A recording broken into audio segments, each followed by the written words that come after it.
Hello guys, this is Mubashir Said and you are watching me on White Cells Academy. Today we are going to discuss the second part of our previous lecture, that is classification of computer. Today we will see the classification on the basis of work. So let's start. जो classification computer की है on the basis of work, तो तीन type के computer हमारे पास है। एक computer है एनालॉग कंप्यूटर, दूसरा है डिजिटल कंप्यूटर और तीसरा है हाइब्रिड कंप्यूटर। तो एक एक करके हम इनको देखेंगे। ये जो एनालॉग कंप्यूटर होता है, ये वो कंप्यूटर्स होते हैं जो मेजर करते हैं फिजिकल क्वांटिटीज़ को। Computers that measures physical quantities. अब ये फिजिकल क्वांटिटीज़ है क्या क्या? फिजिकल क्वांटिटीज़ लेंथ है, स्पीड है, हाइट है, टेम्परेचर है, ह्यूमन वॉइस है, बाकी चीज़ें, रेजिस्टेंस है, इनको हम फिजिकल क्वांटिटीज़ कहते हैं। इन्हीं फिजिकल क्वांटिटीज़ को अगर कोई कंप्यूटर मेजर करता है तो उसे हम एनालॉग कंप्यूटर कहते हैं। ठीक है गाइज, इन्हीं चीज़ों को, इन्हीं फिजिकल क्वांटिटीज़ को जो कंप्यूटर मेजर करता है उसे हम एनालॉग कंप्यूटर कहते हैं। और ये कंप्यूटर इंजीनियरिंग और साइंस के फील्ड में ज़्यादातर इस्तेमाल होते हैं, बहुत इस्तेमाल होते हैं इंजीनियरिंग और साइंस के फील्ड में। हम इसकी कुछ एग्जांपल लेते हैं। हमारे पास स्पीडोमीटर होता है, जो गाड़ी में, बाइक में एक घड़ी होती है, जब हम चलते हैं तो वह हमें स्पीड दिखाता है। और उस घड़ी में इस तरीके से एक सुई होती है जो पॉइंट होती है नंबर पर, यानी कि जिस स्पीड से हम चलेंगे वो उसी नंबर पर पॉइंट होगी। हम 30 की स्पीड से चलेंगे तो वो 30 पर ही पॉइंट होगी, 40 की स्पीड से चलेंगे तो 40 पर ही पॉइंट होगी।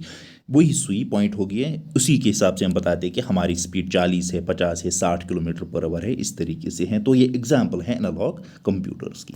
एनालॉग, उसके बाद थर्मोमीटर हैं। जो पुराने थर्मोमीटर होते थे उनमें एक mercury लगा गया होता था, वही हमें उस नंबर तक ले जाता। फिर हम बताते थे कि इस बॉडी का टेम्परेचर है, इस कोई आदमी, उसको फीवर है या नहीं है, वो हमें टेम्परेचर बताता था। ठीक है। फिजिकल क्वांटिटीज़ जो है ये मेजर होती है इन ए कंटिन्यूस फैशन, यानी कि कंटिन्यूस फैशन के हिसाब से हम इनको मेजर करते हैं। अगर ये कंटिन्यूस इन नेचर है तो उनके लिए सूटेबल है एनालॉग कंप्यूटर, उनके लिए दूसरा कोई कंप्यूटर सूटेबल नहीं है। अगर ये फिजिकल क्वांटिटीज़ जो है अगर ये कंटिन्यूस है तो उनके लिए, उनके जो सूट हैं उनके लिए, that is analog computer. Analog computer जो है उसमें नेटवर्क ऑफ रजिस्टर्स और कैपेसिटर्स लगाए गए होते हैं। बहुत सारे कैपेसिटर्स और रजिस्टर्स इसमें लगाए गए होते हैं इस एनालॉग कंप्यूटर में। ये एनालॉग कंप्यूटर कंटिन्यूस फैशन पे काम करता है। अगर हम इसका ग्राफ देखेंगे इस एनालॉग कंप्यूटर का, तो एक साइड से हम एक्स एक्सिस लेंगे जिसमें हम टाइम दिखाएंगे और दूसरी साइड से हम वाई एक्सिस लेंगे जिसमें हम वोल्टेज दिखाएंगे। अब हम वोल्टेज की बात क्यों कर रहे हैं यहाँ पर? क्योंकि मैं एनालॉग कंप्यूटर की बात कर रहा हूँ, कंप्यूटर की बात हो रही है, तो कंप्यूटर एक इलेक्ट्रॉनिक डिवाइस है जो वोल्टेज पे चलती है, इसलिए मैंने यहाँ पर वोल्टेज भी दिखाई। तो ये एनालॉग सिग्नल जो होती है वो इस फॉर्म में होती है, यानी कि ये कंटिन्यूस फॉर्म में होती है। इसमें लूप कहीं नहीं है, कहीं नहीं कटा नहीं है, कहीं ब्रोकन नहीं है। कंटिन्यूस सिग्नल है, कंटिन्यूसली वैल्यू चेंज हो रहे हैं इसमें, that is analog signal. Continuously मुझे वैल्यू पता चल रहा है क्या है, ये टूटी हुई नहीं होती है, कंटिन्यूस होती है। अगर वहाँ पर भी एग्जाम में क्वेश्चन आया गया, which of the following is continuous, which of the following computer uses analog signal, और एनालॉग सिग्नल का मतलब है, तो ये कंटिन्यूस सिग्नल होती है। ठीक है गाइज। और इस एनालॉग कंप्यूटर की मदद से हम बहुत सारे मैथमेटिकल कॉम्प्लेक्स इक्वेशंस को सॉल्व कर सकते हैं, जिसमें डिफरेंशियल इक्वेशन या बाकी इक्वेशंस होती है, इनको हम एनालॉग कंप्यूटर की मदद से हम सॉल्व कर सकते हैं। ठीक है। उसके बाद let us start the second computer, that is digital computer. Digital computer analog computer के उल्टा काम करता है। वहाँ पर हम एनालॉग में बताते थे कि वो कंटिन्यूस सिग्नल जो फिजिकल क्वांटिटी की होती है, जो फिजिकल क्वांटिटी होती है, अगर वो कंटिन्यूस इन नेचर है तो उसको एनालॉग कंप्यूटर सॉल्व करेगा। लेकिन यहाँ पर ऐसा मसला नहीं है, ये कंप्यूटर डिस्क्रीट वैल्यूज़ पर काम करता है, यानी कि पहले ये जीरोज़ और वंस की फॉर्म में डेटा को रिप्रेजेंट करता है, ओनली जीरोज़ एंड वंस, यानी कि ये इन्फॉर्मेशन को प्रोसेस करता है in discrete form, zeros and ones की फॉर्म में।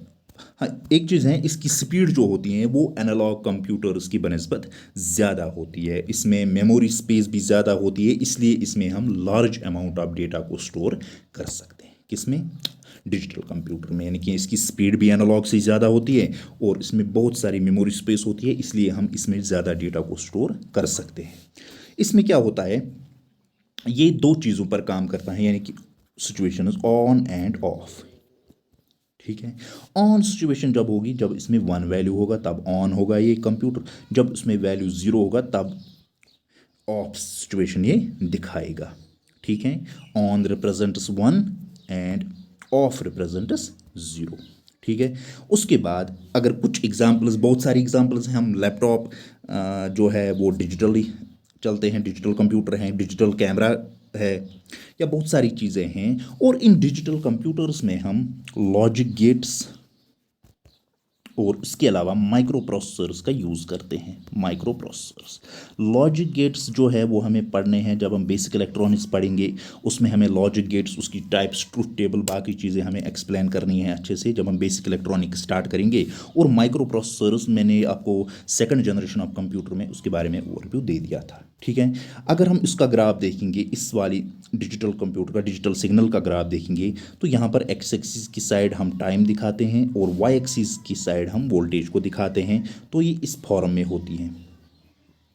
यहाँ पर अपर पोर्शन जो है वो 1 को रिप्रेजेंट करता है, ऑन सिचुएशन को रिप्रेजेंट करता है, और जो नीचे वाला ये सिस्टम है ये 0 को रिप्रेजेंट करता है, ऑफ को रिप्रेजेंट करता है। पहले 1, फिर 0, फिर 1, 0, 1, 0, 1, 0, 1, 0, इसी तरीके से ऑन ऑन ऑन ऑन, यहाँ से ऑफ ऑफ ऑफ। तो ये कंटिन्यूस नेचर नहीं होता। जैसे हम यहाँ पर एनालॉग सिग्नल को देखते थे, ये कंटिन्यूस वैल्यूज़ को चेंज कर रही थी, लेकिन यहाँ पर 2 ही वैल्यूज़ हैं। एक सिचुएशन में ऑन होता है, दूसरी सिचुएशन में ऑफ, तीसरी सिचुएशन में फिर ऑन फिर ऑफ, यानी कि इस तरीके से यहाँ पर ऑन फिर ऑफ, ऑन ऑफ, इस सिचुएशन में ये काम करती है, चलती है ये सिग्नल।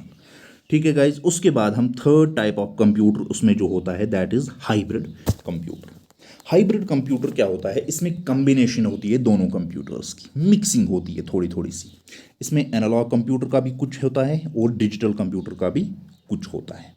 यानी कि अगर एक हाइब्रिड कंप्यूटर है तो उसमें जो एनालॉग पोर्शन होगा वो मैथमेटिकल इक्वेशंस, डिफरेंशियल इक्वेशंस और मैथमेटिकल कॉम्प्लेक्स मैथमेटिकल इक्वेशंस जो होंगी उनको सॉल्व करेगा। लेकिन अगर हम डिजिटल कंपोनेंट की बात करेंगे, वो normally logical and numerical operations को सॉल्व करेगा। एनालॉग पोर्शन जो है वो differential and complex mathematical equations को सॉल्व करेगा।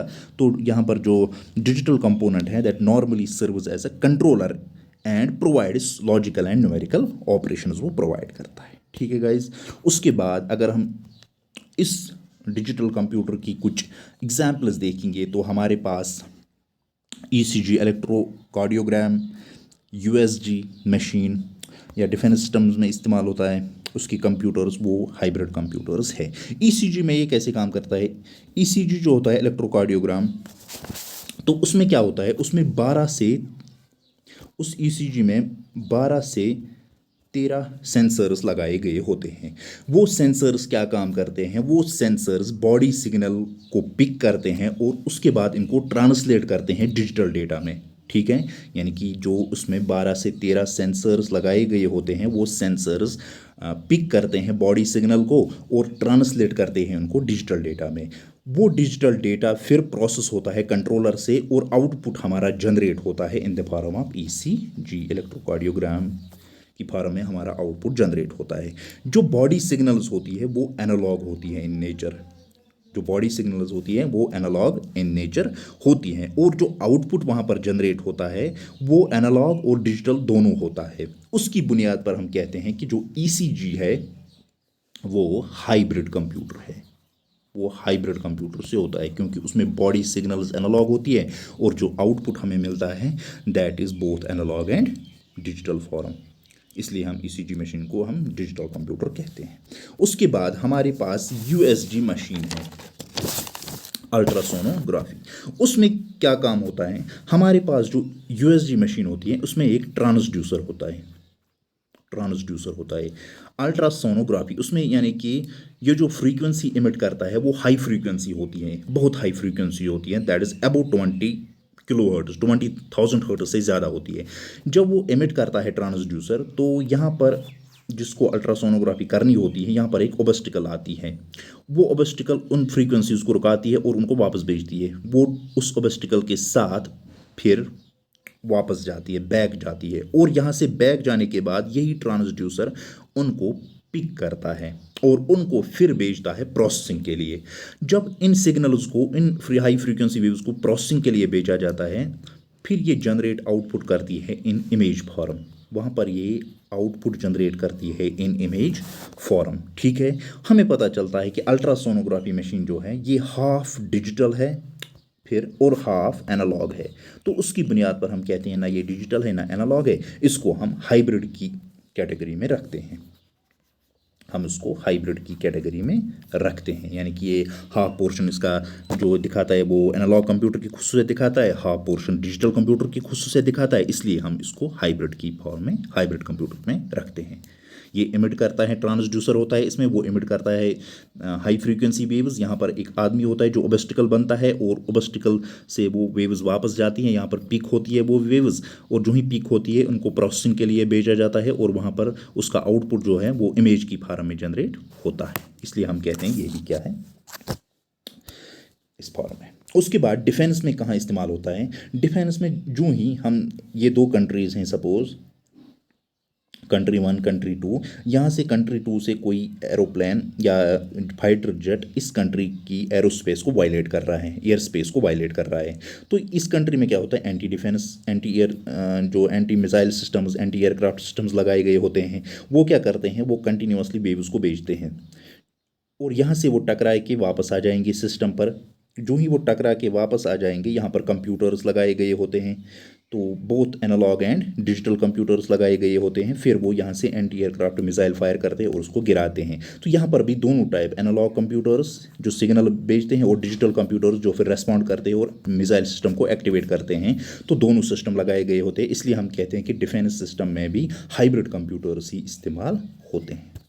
ठीक है गाइज, तो ये था हमारा एनालॉग, डिजिटल और हाइब्रिड कंप्यूटर्स और उनकी कुछ एग्जांपल्स, जो ऑलमोस्ट एग्जाम में अगर पूछा जाएगा तो उन्हीं से मुतालिक पूछा जाएगा। कंटिन्यूअस कौन है, डिस्क्रीट क्या है, कौन सी इक्वेशन सॉल्व करती हैं, अगर पूछा जाएगा तो उसमें से ही पूछा जाएगा। उसके बाद अगर हम देखेंगे कुछ यूजेस कंप्यूटर की, वैसे यूज तो पूछा नहीं जाएगा बट सभी को पता भी होगा, तो थोड़ा सा हम और भी उस पर भी देंगे।